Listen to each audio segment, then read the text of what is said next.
سعودی عربیہ اور عرب ممالک بہت زیادہ امریکہ سے خفا ہیں، اور جہاں انہوں نے اپنی ریگولر فورسز کو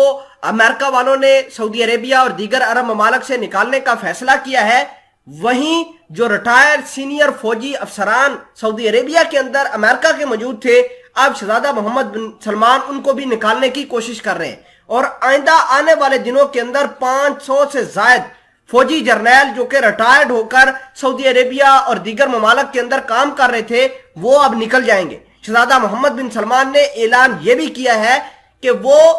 برکس جوائن کرنے جا رہے ہیں۔ یہ برکس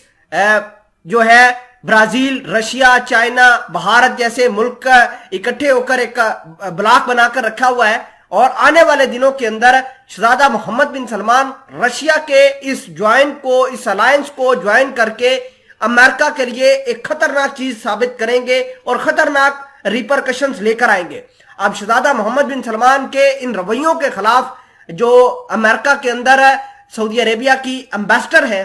انہوں نے بھی کہا ہے کہ یوکرین کے معاملے پر امریکہ کو تکلیف ہوتی ہے تو ہو، جس طریقے سے شہزادہ محمد بن سلمان سٹیٹ پالیسیز چلا رہی ہیں اسی طرح کا موقف ہمارا بھی ہے، ہمارے ملک کا ہے۔ دوسرے نمبر پر ہم رشیا کے ساتھ ایکول فوٹنگ پر جا کر بات چیت کر رہے ہیں، ایک دوسرے کے ساتھ تعلقات استوار کر رہے ہیں، یہ واپس نہیں آئیں گے۔ اور آپ کو یہ بھی بتا دیں کہ جو امبیسڈر امریکہ کے اندر سعودی عربیہ کے ہے، انہوں نے دو ٹوک جواب دے دیا ہے کہ امریکہ کسی صورت بھی ہمیں پریشرائز نہیں کر پائے گا، اپنی پالیسیز ہمیں فیڈ نہیں کروا پائے گا۔ تمام تر چیزیں آج کی اس ویڈیو میں ڈیٹیل کے ساتھ ڈسکس کرتے ہیں۔ چھوٹی سی گزارش ہے کہ آپ ہمارا یوٹیوب چینل حسنات ٹی وی کو سبسکرائب کر کے پاس موجود گھنٹی کے نشان کو دبا لیں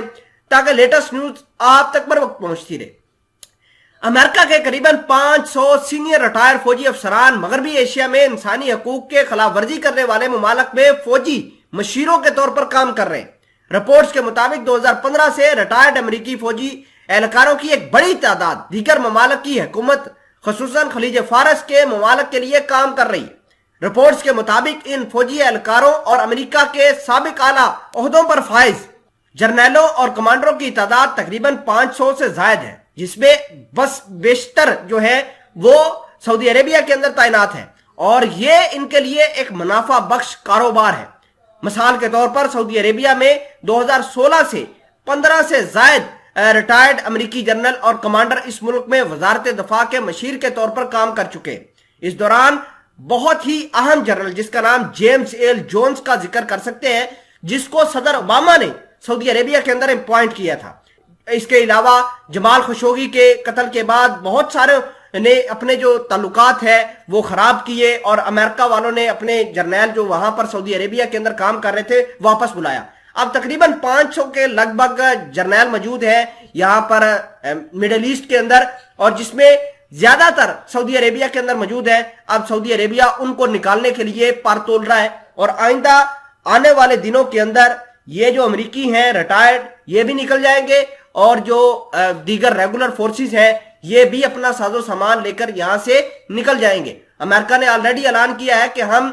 سعودی عربیہ سے اپنے ڈیفنس سسٹم نکال کر یوکرین کے اندر بھیجیں گے، اپنی فوج جو ریگولر فوج ہے اس کو بھی نکال دیں گے۔ تو آپ سمجھیے کہ شہزادہ محمد بن سلمان نے نہ صرف ریگولر فورس کو نکالا بلکہ ریزرو فورسز جو ریٹائرڈ تھے ان کو بھی نکال دیا۔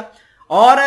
سعودی عربیہ کی جو امبیسڈر ہیں جو امریکہ کے اندر، انہوں نے بھی شہزادہ محمد بن سلمان کے پوائنٹس کو انڈورس کیا ہے، پالیسی کو انڈورس کیا ہے، اور شہزادہ محمد بن سلمان کا یہ پلان کہ وہ برکس جوائن کرنے والے ہیں، یہ امریکہ کے لیے ایک بہت بڑا خطرناک کھیل ثابت ہو سکتا ہے۔